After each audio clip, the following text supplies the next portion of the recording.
Hello बच्चों, चलिए प्रश्न को समझते हैं। दिया गया प्रश्न कुछ इस प्रकार है। सिद्ध कीजिए कि sine 50 degree minus sine 70 degree plus sine 10 degree बराबर 0 हमें दे रखा है। इस प्रश्न के अंदर हमें दो पक्ष दिए हुए हैं, एक दायां पक्ष है और एक बायां पक्ष है। जब भी हम ऐसे प्रकार के प्रश्न देखते हैं तो सबसे पहले हम दाएं पक्ष को हल करते हैं या फिर हम बाएं पक्ष को हल करते हैं और दोनों को बराबर सिद्ध करते हैं। तो प्रश्न को हल करने के लिए हमें सबसे पहले मुख्य अवधारणा को लिखना होगा। तो मुख्य अवधारणा के अंदर मैं आप लोगों को लिखवाने वाला हूं इस प्रश्न के अंदर जो सूत्रों का उपयोग हम करेंगे इस प्रश्न को हल करने के लिए उनको। तो सबसे पहले एक सूत्र होता है, आप सब जानते हैं, sign a plus sine b का।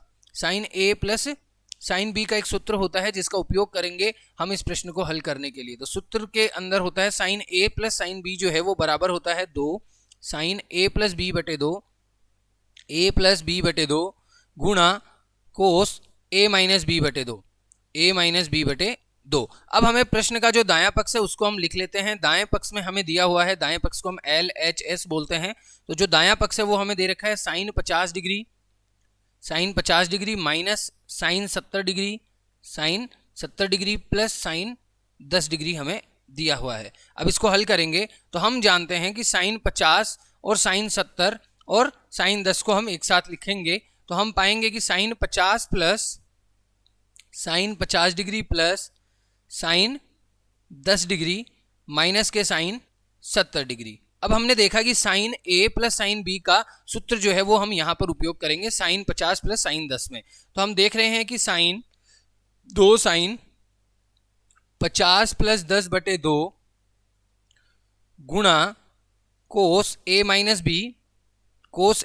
बी यानी 50 माइनस 10 बटे 2 और माइनस का जो साइन 70 है वो आप ऐसा कैसा लिख लेंगे। अब जब आपने इस प्रश्न को हल किया तो आपने पाया कि 2 साइन 60 बटे 2 जो होता है वो साइन 30 डिग्री होता है गुणा कोस 40 बटे 2 जो होता है वो कोस 20 डिग्री होता है और माइनस के साइन 70 डिग्री। अब हम जानते हैं कि 2 गुणा साइन 30 का जो मान होता है वो 1 बटे 2 होता है गुणा कोस 20 आप ऐसा कैसा लिख देंगे माइनस साइन 70 यहाँ पे हो जाएगा। अब जब आप इस प्रश्न को आगे और सरल करते हैं और हल करते हैं तो आप पाएंगे कि 2 से 2 कट जाएगा और आपके पास में केवल कोस 20 माइनस साइन 70 बचेगा। कोस 20 माइनस साइन 70 बचेगा। अब आप जानते हैं कि जो कोस 20 है वो आपका ऐसा कैसा रहेगा, लेकिन साइन 70 को आप लिख सकते हैं साइन 90 माइनस 20, ठीक है। और हम जानते हैं कि साइन 90 माइनस थीटा जो होता है वो कॉस थीटा के बराबर होता है। साइन 90 माइनस थीटा जो है वो कॉस थीटा के बराबर होता है। तो cos 20 minus sine 90 minus theta, तो अगर हम इसको हल करेंगे तो हम पाएंगे cos 20 minus sine 90 minus theta cos theta यानी माइनस के कॉस 20।